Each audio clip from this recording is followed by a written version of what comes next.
I can smell ice cream 6 feet away. That's great, Dougie. Dougie and I are driving up to pick up a 1970 Barracuda.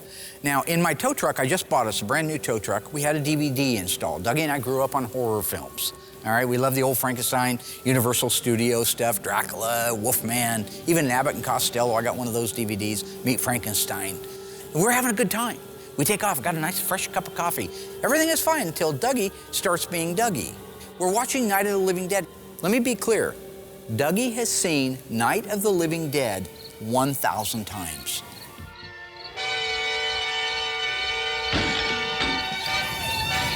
Is that Barbara? No, it's not Barbara. Well, who is it? I don't know. Johnny? Johnny's dead. Johnny who? Johnny, her brother, the one that says they're coming to get you, Barbara, that we use in the show all the time. What's she doing now? Who? Johnny. Johnny's not a she. How do I know that? Well, this ain't the crying game. Crying game? Who's crying? Nobody's crying. In the crying game, when he pulls the shirt open and he shows his meat and two veg. I don't know what Mark was talking about, meat and two veg. I don't know what movie that's from. All I know is I like chocolate brownie thunder ice cream. I wouldn't watch that kind of a movie. You watch worse movies than that. Like Night of the Living Dead. Night of the Living Dead's a great movie. It's a cult classic. If you say anything about it again, you're going to walk the rest of the way to Salem. It's my favorite movie. What is? I don't want to walk. You know how exhausting it is? Ask anybody at the shop. Ask Will. Ask the guys in the assembly shop. Ask the camera guys. It's exhausting. You can't win a conversation with them. It's like a virtual game of tic-tac-toe. All right? The very best move is not to play. That's from War Games, 1983. Right now, my left arm is going numb. They'd say that's one of the first signs of a heart attack. And I was perfectly fine an hour ago.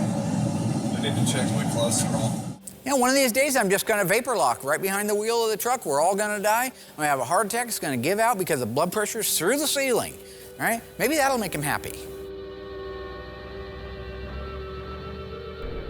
They're coming to get you, Barbara. Buried deep in the Pacific Northwest, one team in Springfield, Oregon, takes on the impossible, finding dead Mopar muscle and bringing it back from the grave.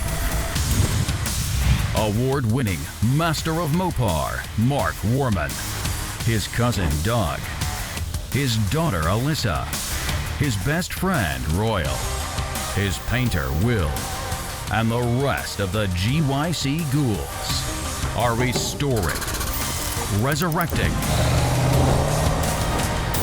and recreating some of the fastest, fiercest, and rarest muscle cars on the planet. This is Graveyard Carz. The good news is I didn't have a heart attack, and we made it to the lady's house with the Barracuda. So, one for the kid. So Doug and I are out in Cheshire, Oregon, picking up a 1970 Plymouth Barracuda. I got the strangest call last night from this nice lady that said she had a 70 Barracuda. As she was describing this car, which you never find local cars. You car guys know it. No, there's never anything in your backyard anymore. Everything comes in from tens of thousands of miles away. But she had called and said that she had a 70 Barracuda for a long time, and she'd like to sell it. And so I had her describe it to me. And as she was describing it, somewhere in my brain, because I know all the Mopars in town, or think you do, she bought it from a guy in Veneta, had it since '87, then started to describe the interior to me. I'm thinking, man, there's no way is that any way that's that car? So after a few more minutes talking with her, I said, so did you used to live in Springfield? Because if you did, my cousin might know you. And she goes, is your cousin Doug Oldham? I said, well, we call him Cousin Dougie. Yes, that's him. Okay, so this was so much fun. Mark gets a call from a girl named Heidi with a blue Barracuda for sale. She was engaged to a friend of mine named Todd. They've had that car for years. And so now I guess she wants to let this car go, and this is so much fun. It's like reliving the past or something, going back to see this car that I haven't seen for 25 years or so, and I'm so excited to see what this car looks like now after all these years and see some old friends again. The girl moved into Springfield, lived on G Street, and Mark and I actually drove by a couple of times and stopped and, inquired as to if she'd ever want to sell this car, and she said no, she'd never part with it. She named the car Annie, from Dreamboat Annie, the Heart album, so she's got some real sentimental attachment to this car. Mark, her name is Annie. Her name is Annie? Yes. Heart, Barracuda, Dreamboat Annie. Oh, yes. Very good. Those of you at home who own cars, a lot of times name your cars Betsy or Old Rusty or Blue or whatever. And I just think that's cool. That just means that thing has been not just transportation for her, but an actual family member. And it's just funny how these little cars, these little nothing cars, not just Mopar, but any car, can become a fabric in the lives of people. Anyway, we made a deal on the phone. We're just out here right now getting it loaded up. It looks exactly, it might even look a little bit better than I thought it was gonna, but it's been set in a long time, so it'll need a little bit of work to get going. But just to find a 70 Barracuda in today's world, Intact in one piece. Intact and in one piece, and allegedly will run, and I believe it, the original numbers matching engine. We just unloaded it from a trailer. So we show up to Heidi's house to pick up this car, and naturally, she's got a trailer parked in front of this car. Well, it wasn't bad enough that the trailer was in front of the car, but there was an engine on an engine stand in the trailer. Mark and I have to take this 6-cylinder engine and muscle this thing out onto a pallet so we can load it up in our van by hand. I wish we had our Doosan forklift for that. Once we got the trailer with the engine and everything out of the way, we were able to move the rollback into position, lower the deck on it, and get ready to load this car up. I haven't even checked this car out yet. I just know that it's a good old car and that I want it, and it's in my backyard, so I'd be an idiot not to take advantage of the entire situation. All right, Dougie, let's take a look at this old bad boy. Is she tied down? Yeah, it might be. Oh, just hooked. Nope. Oh, look at that. Somebody painted the grill black. Looks familiar, don't it? It does. That's the first thing Dougie did to his Barracuda. Couldn't wait to paint the grill. Couldn't wait. So when we show up to see the car, the thing looked great overall. And one thing that caught my attention was the grill, which originally was argent silver, just like mine, and they painted theirs flat black as well, and that made me feel a lot better about mine, which Mark has harassed me to this day about. The rear panel was painted flat black, just like mine. It looked good. The car looked good. He wanted an AAR Cuda, and his daddy wouldn't buy him one, I guess. I don't know. I don't know. So now when you're talking about a black grill for a 1970 Barracuda or Cuda, the only model that ever came with a black grill was the AAR, All-American Race Team car. It was a smooth, matte finish black, all right? Now, Doug's car was a Grand Coupe, so he had the bright argent silver grille and matching tail panel on it. And I gotta admit, when he did paint those black, the car really did start to stand out and look much more ominous than it did. Although if we were to find his original car and restore it, we'd put all the argent stuff back, because now we're OE guys. Back then, we were butchers. Hey, that looks all right. White interior. It's all there. Oh, is it? Yeah. Oh, my gosh. Well, Dougie's in heaven now. I loved my car being a Grand Coupe because I had a full white leather interior. You know, it was different. Everybody else had black interior, whatever, but mine had white leather, and I loved it. And this car has white interior, too, and it makes it that much more appealing to me.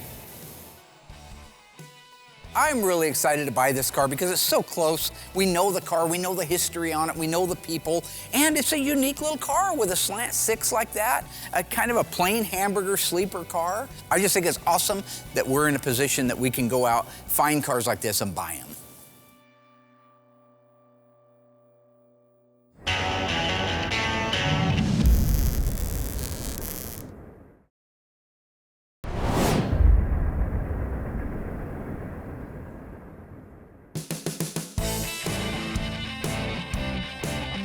In 1970, Plymouth made 179 383 4-speed convertibles. And this is one of those cars. My favorite option on this car is the hood blackout.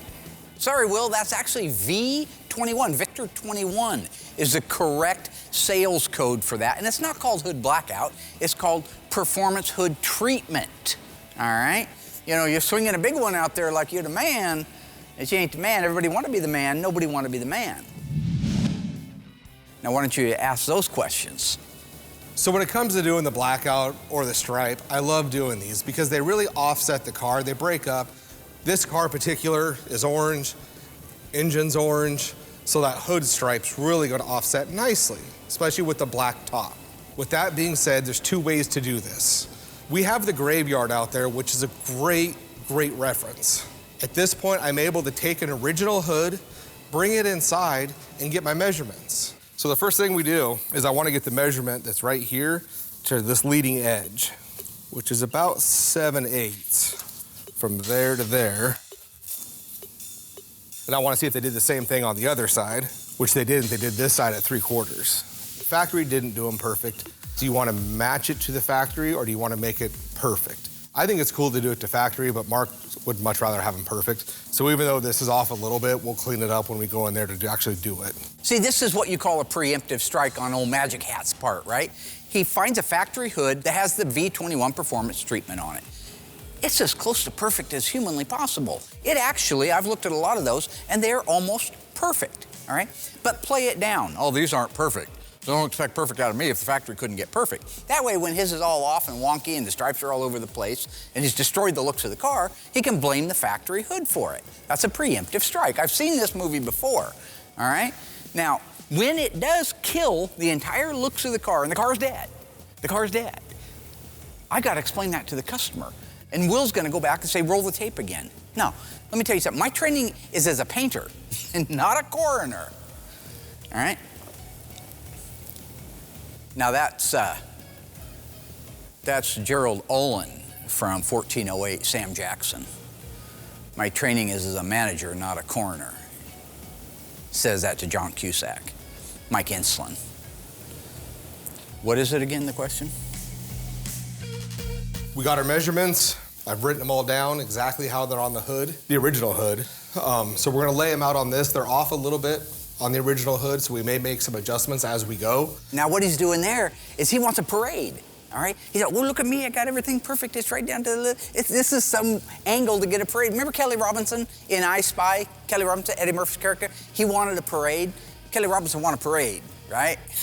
Ain't gonna be no parade, just lay the stripes out. Okay, it's not rocket science.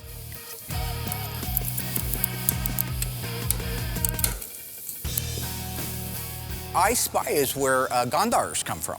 The world famous Gondars. You see a lot of hashtag Gondars. That's from me, right?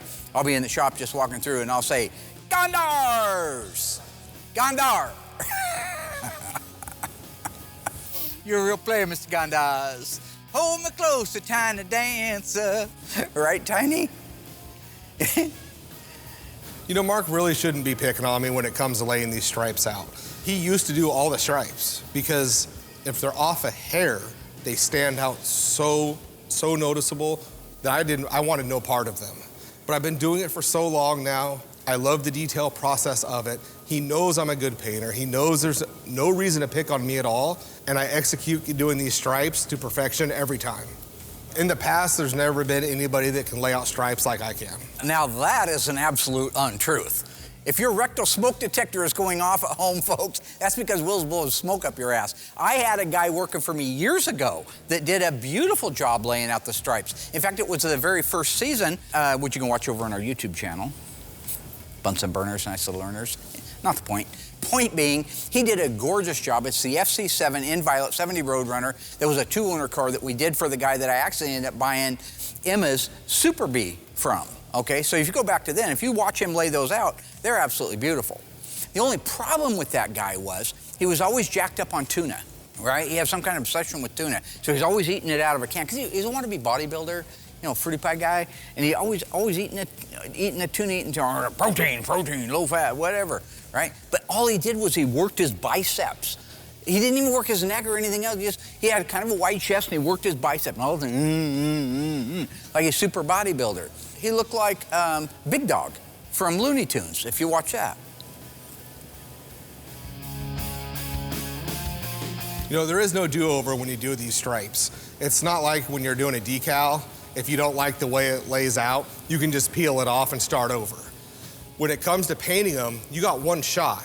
So after I lay them all out, I double check my measurements, because once it's painted, if you unmask it and something's wrong, I'm repainting the hood, I'm repainting the cowl, and I gotta start with the color and start the whole process over. So there is no do-over. It's gotta be very meticulous from start to finish.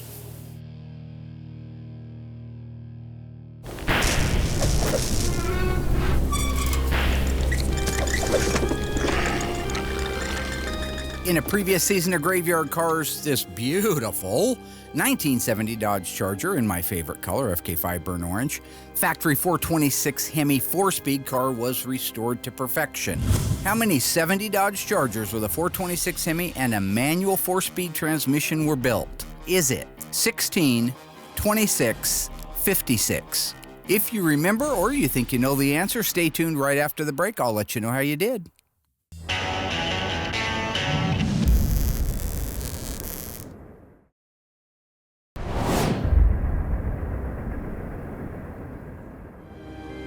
All right, ghouls, welcome back on our beautiful FK5 Burnt Orange 1970 Hemi Charger RT. How many were built with a 4-speed?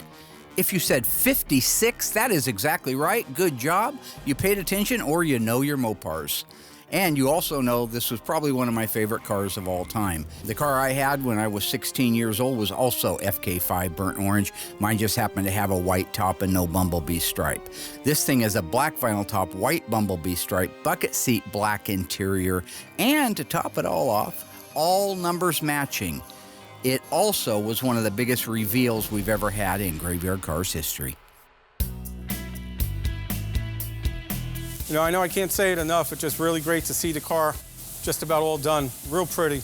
Did a great job here. Now here's a little inside tip of the day. The reason I chose today to go up there with Doug and pick up the Barracuda is because Philly Steak's in town. Yeah, he coming in to check out the car. He calls me up, I want to come check out that there car a day before Cindy gets here. Oh, no thank you. That means he's gonna come in, crawl all over the car, find every minute mistake or detail error and document it like it's a big thing. So I don't need to be there for that. I don't need to have my blood pressure driven through the ceiling. While walking around the car, it was nice to see a bunch of the parts I supplied actually on the car again instead of just in a box or on my shelf. Noticing some of the things, like I took liberty and I added the passenger racing mirror. I just feel a car looks unbalanced if it only has the one side. As bright as purple seems, it's really a darker color. So anything that's bright, like white or chrome, really stands out on the car. Like another thing was this car originally had a black vinyl top, and we opted to go with white because the black sort of gets lost with the purple, but with the white, it just pops. Yeah, this flip-top gas cap is an NOS one I had in stock, sent out to Mark and the guys, and they put it on the car. It looks great. NOS stands for New Old Stock, which means it's a brand new part that hasn't been used, but it's an old stock part, which means it's old from back in the day, run period correct, 1970-ish, for this car. Some items are date-coded. So NOS is a term that's misused a lot. The ones that were made in the late 70s, while they're still NOS today, they're not assembly line correct, and that's the big difference. And there were certain parts that were supplied even back in 1970 that weren't correct and true to the assembly line parts, because the different vendors made them. Maybe one vendor supplied the assembly lines and other vendors supplied the parts chain. And also too, there's variances, like I make the thermostat housings. And there it is, folks, the gratuitous Tony's Mopar Parts plug. Can't do a bit without that. I have about 10 different examples of different fonts used and sizes on those, probably because it was such a commonly used part. It's sad, man. It's just sad. Don't see me grubbing for money on TV. Your coin, your Bunsen burners, to make some Bunsen burners, nice little earners. Which you can watch over on our YouTube channel. Bunsen burners, nice little earners. You know what I'm saying?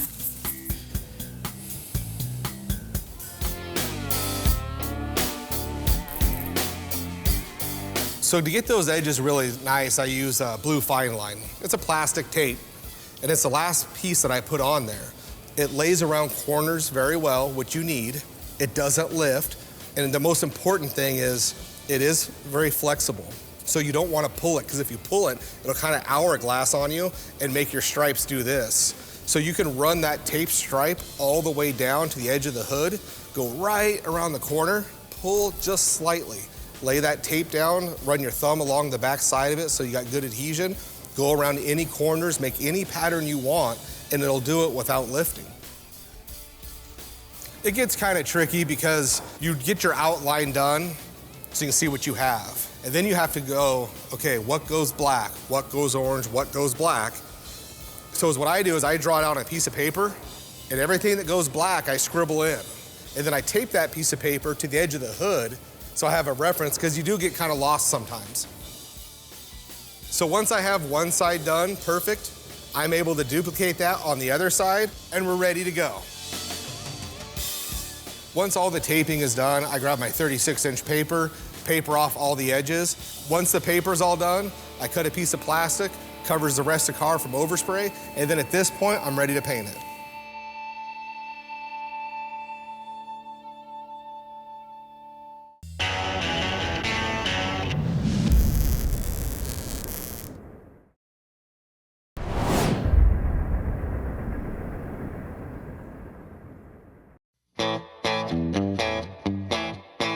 I love this little car so much. I love the lettering on the fenders, although mine was a Grand Coupe and had the Grand Coupe crests on the fenders and the rear trunk lock. It just reminds me so much of my car. New headliner and the Mopar carpets and that box there. For some reason, it's got 72 style seats in it. I'll bet you it was a bench seat car. You always had I know. buckets. This is absolutely how I got it, except for, you know, the years with like. Was it always white interior? Yeah, this is the way you got Yeah, we haven't done anything to it, but by a new headliner and the carpet that's in the box. Doug, if it had the wood grain inserts here and I didn't have your original ones, I'd say somebody put this white interior in the car. So what I'm talking about that is on the Grand Coupe, it's supposed to be the luxury edition to the Barracuda. On the trim panels, normally in this recess, it's just the vinyl. You don't see anything. It's whatever, the plastic trim panel. On a Grand Coupe, they made a really neat contoured wood grain insert, and it really does richen up that interior. How about take a load off, Annie? Take a load for free. Yeah. Take a load off, Annie. Wait for it. You put the load right on me. Oh my gosh, he's trying to dance there. It was a blue interior. I think it's pretty interesting that this car had a blue interior and they changed it out to white. My car had white interior and naturally they had to change it out to black interior. I don't understand why people can't be happy with what they have.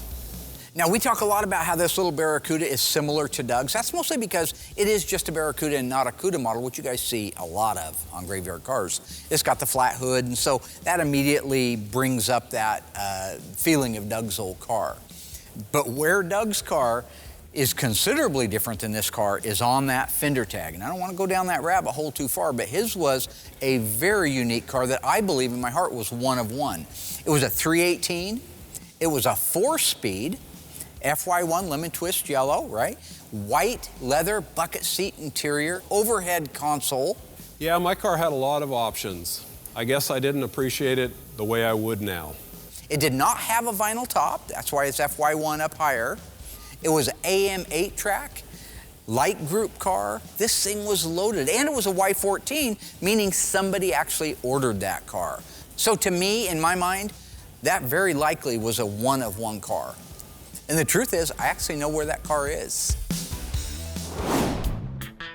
Taillights look great. The chrome's good on them. Real nice detailing job with the black around the taillights. Body's real nice and straight, too. You know, to the good body work that was done, which was very little needed because this is all original sheet metal on the car. Tony is right about the car. This was a California car, so it wasn't rusty. There was a couple of patches in the bottom of the quarter. I think we had a small patch in the driver's floor, but the rest was good, solid, all original metal on it. The right front corner had been tapped at some point, so we had to do a little bit of work to the right inner fender, but otherwise, really great, solid car. But the rest of it's all original stuff, so it aligns like it's supposed to, and hopefully it was a lot easier to work with to get to be straight. Ah, the plot thickens, see? What Tony's doing right now. I thought it was weird that he'd compliment the car. So what it is Tony and I are good friends. So I just charge him my cost on stuff, right? I don't mark it up because he's my brother. He does the same thing for me, all right? So what he's doing is saying how mint condition everything was on the car. How like the car didn't need anything and it came out so flat and not wavy and it's just beautiful, right? That's because it's playing down. It's kind of like a wheel. It's a preemptive thing. Play it all down. So when I turn in the bill and say, listen, we had 120 body hours. How'd that there? You have 120 hours. It was a mint, condition. There, give me another sandwich. Is he starting to sound like Yogi a little bit? Hey, Marco. Another liberty we took with the car, Cindy liked it, and I like them too, is the Krager wheels. A liberty, he says. That's a really nice way of saying butchering. This isn't a Krager SS. It's very similar looking. It's the closest thing that Krager makes to like a torque thrust wheel. And I like to look at these a little bit better than the SS. Now, I do have to agree with Tony on the wheel choice. First off, it's a great looking wheel, all right? This is a Krager wheel. I think it's a 610C. That means it's actually an all aluminum wheel, whereas the Krager SS has a steel outer band with the cast aluminum inner. This is actually all cast aluminum, and then it's chromed. So it's a beautiful wheel. And it's 20 lug nuts to change it out. So it's not like you change the top from black to white, and now you have to redo half the car to fix it. Butcher. God, I wish Darren was here to see this. He would just have a field day with it. Where's the shifter booter? What's the deal? Didn't restore the car, Darren. Is this missing some trim here? He wanted those taken off. What's the deal with the tips? He wanted the 71 to 74 tips on it. So it's usual you never quite finish them even when they go. No, I didn't Darren, get that's how paid the to do a car came out. restoration. It's a collision job. I understand that. And this was an NOS mirror. I sent them out for the driver's side also. There's another liberty I took, or a couple really, on the interior. Another liberty? Ellis Island doesn't have that many liberties. I don't understand, why didn't we just build him a tribute car? He could have saved a bunch of money and invested in a sandwich shop or something. It's just, what's happening?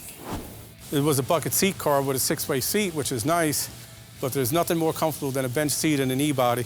And the only way you could get that from the factory is if it was a column shift car.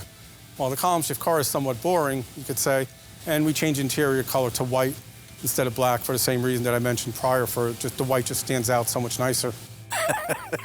He's gonna pick on me for not having a washer underneath the wing nut on the pie tin. And he's changed the interior from black 6-way bucket seats to a white bench? Physician, heal thyself, right? I don't want to get all biblical on everybody, but come on, man. Luke 4:23.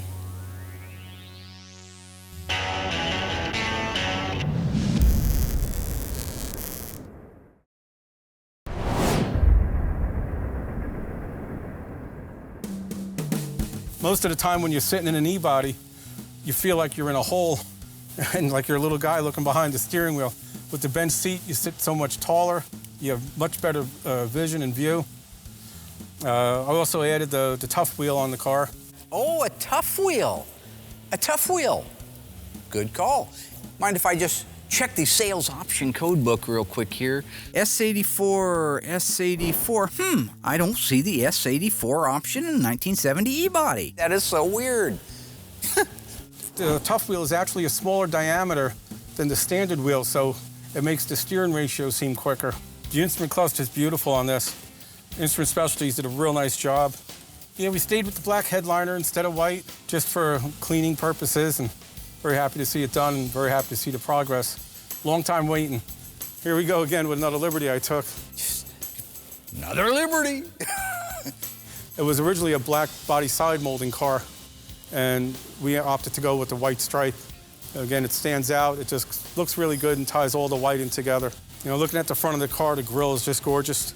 Such a nice job on that. I believe they restored the original grille, and Cindy will be real happy when she sees it. It was a bench seat car originally. Oh. What? It was a bench seat car originally. I love it.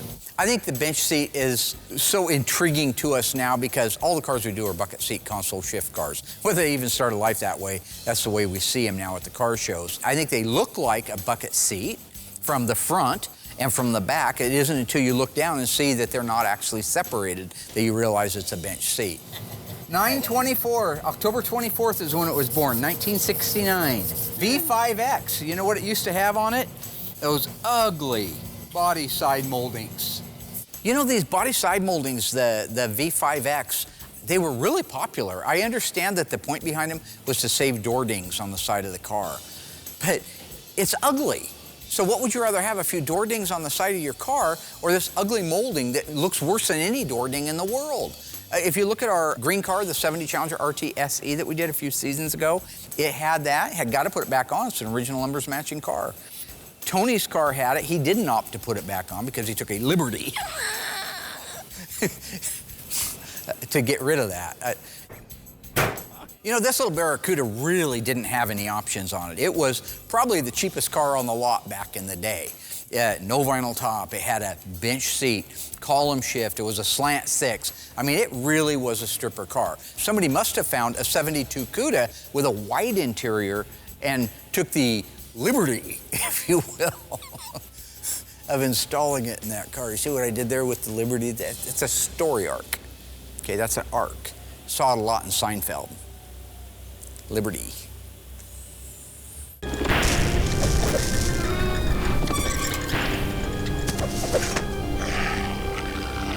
In a very early season of Graveyard Cars, we restored this gorgeous one of one 1970 Dodge Challenger, an FC7 Plum Crazy, loaded with options. True or false, this car was a 4-speed. If you remember the car and you think you know the answer, stay tuned after the break. I'll let you know how you did.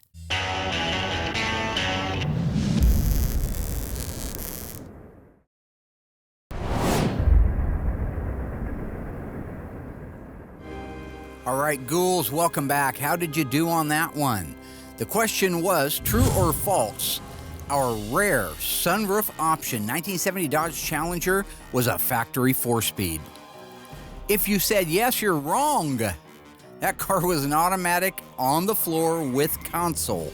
This car, to date, was one of the most loaded cars we've done. We're talking houndstooth interior, rim blow steering wheel, luggage rack, V21 performance hood treatment, black vinyl top, power sunroof, front and rear bumper guards. This thing was loaded. It's nice to actually see the parts on a car instead of just having them as parts. The original battery cables. Nice thing is on the positive cable, there's distinct different color between the two different cables on there that the reproductions don't have, and even the later service, the NOS service parts didn't have either. Both of those cables, the negative also is NOS. Along with the voltage regulator, that's an NOS voltage regulator, dated correctly for the car. Even the distributor, it's an NOS distributor. Did a nice job with that. Another thing that's in your face part is the upper hose. That's a correct original NOS upper hose. Real busy under the hood. I've never really had a lot of cars with air conditioning, but it takes up a lot of room. A couple things Mark made mistakes, but it's okay. That's why I'm here to help correct them. And we're off to the races. Let the games begin. The finish is wrong on the hood latch, the primary hood latch. It should be more of a brownish, greenish color. He can get that replated. And also, he neglected to put the washer underneath the wing nut for the pie tin. All the original cars had a washer underneath there, so when you spin the nut down, it wouldn't tear up the paint on the pie tin. Why don't you change that there interior over to white?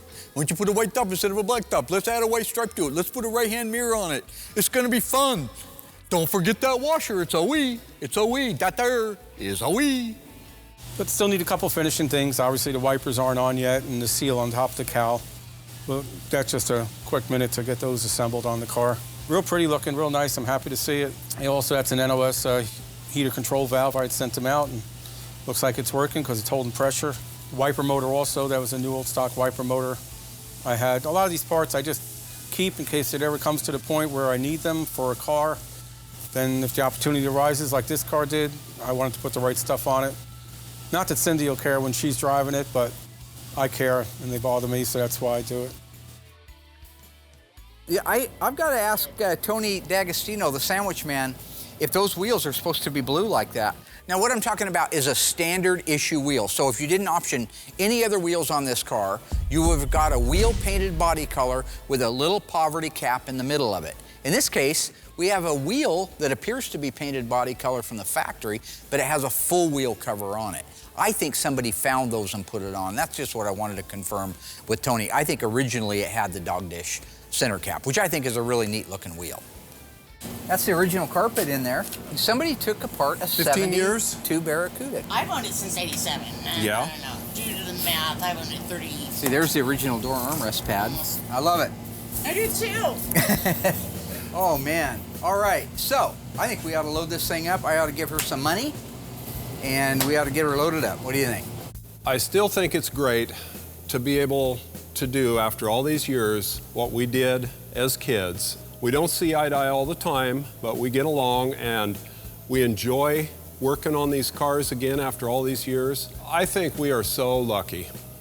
You know, I'm asked this a lot. Did I ever think that Graveyard Cars would be doing what we're doing now? And, you know, I had no idea what would happen with Graveyard Cars when I had the idea. I hoped that it would be a fun show. I never dreamed, and if somebody had said something when I was a kid, I still wouldn't have dreamed that it would be where it's at today. To be able to work on the greatest cars that I have loved and drooled over my entire life, and to be able to go out with my cousin and hang out as much as he makes me crazy, and be able to buy these cars and bring them back and offer them to somebody as their dream car. So it's definitely better than anything I could have dreamed of or hoped for. I believe it was John Lennon that said, "Life is what happens when you're busy making other plans." And for me, that's true. However, John also said that I am the Eggman, I am the Walrus, so I'm not sure what to believe. That was Tim Canterbury from The Office, BBC. So.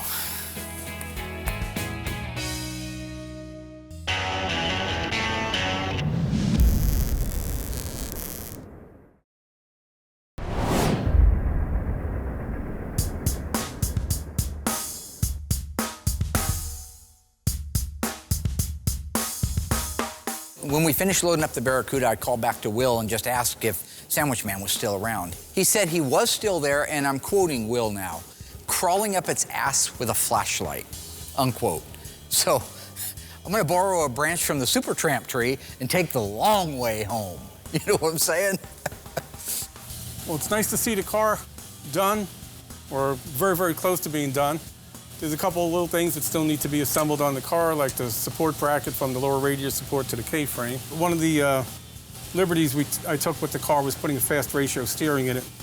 Did you know that Lady Liberty wears a size 879 shoe? It makes it so much nicer to drive, and hence the longer pitman arm with the fast ratio right on it.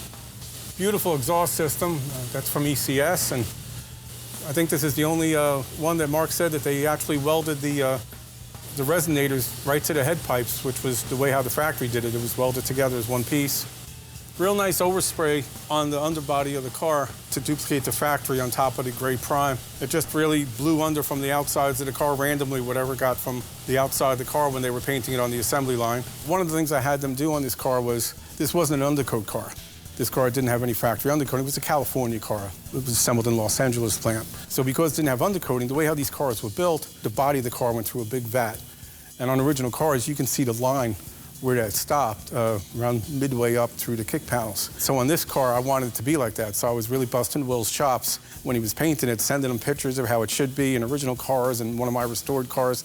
I said, you gotta copy this. You know, I'm gonna be painting your ass in this. So when it comes to the undercoating on Tony's car, and I love you, Tony, I hope you're watching this at home, it's the weird things. Because I'm the paint guy, I was like, man, he's gonna come in with his Philly and just bust my balls over the paint. So I just made sure it looks so good. And it looked so good, I didn't even get a thank you. It just looked that great. He didn't say a word. I had to ask for a compliment. But when it came to the undercoating, the part that just doesn't matter, I mean, I had to sample product after product after product, and then 4 more products. Then he sent over the schematics of how it needs to be applied, what areas, and it was miserable. So what they did was they, you know, primed the whole car like they normally would, but not do anything else. And then when they paint the body, just blow purple underneath the car, whatever got there. And it doesn't have to match left to right because they didn't do that from the factory either. So they copied that and it shows really nice in the car. Got all the drips on the torsion bars, just like they did from the factory, because They weren't painted, they were dipped into a big vat. There's a California car, emissions car, so that's why it has the third line for the vapor return to the fuel tank.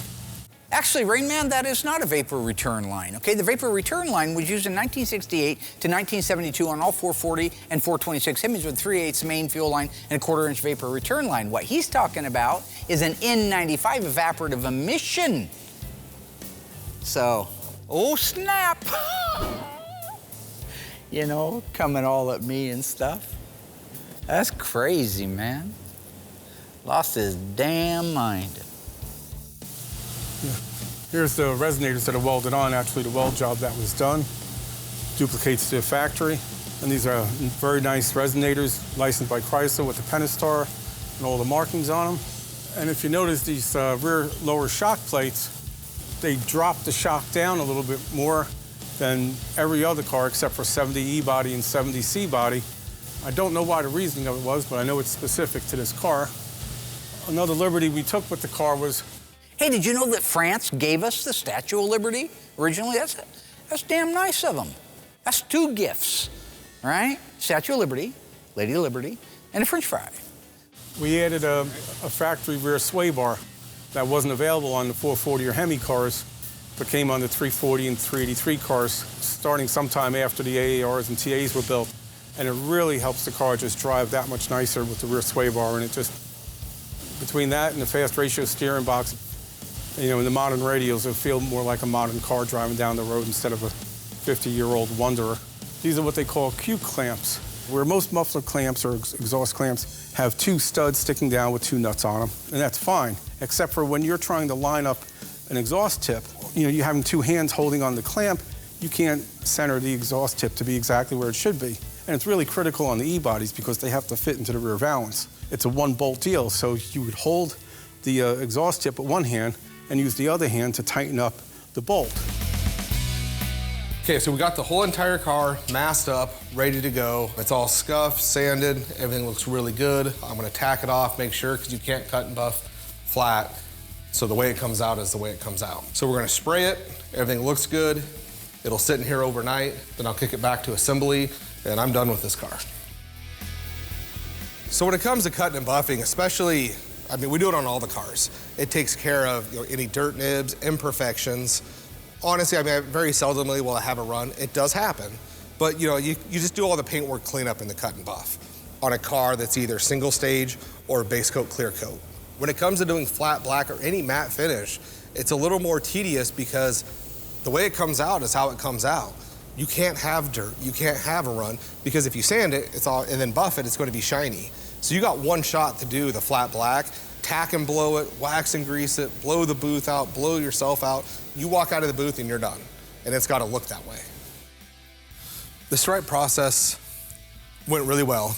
Came out perfect, looks amazing. It's just a very tedious process, and I learned I can't be filmed the whole time while trying to get measurements. It's too distracting and too much of a pain in the butt. So just making sure the stripes are done perfect takes so much time.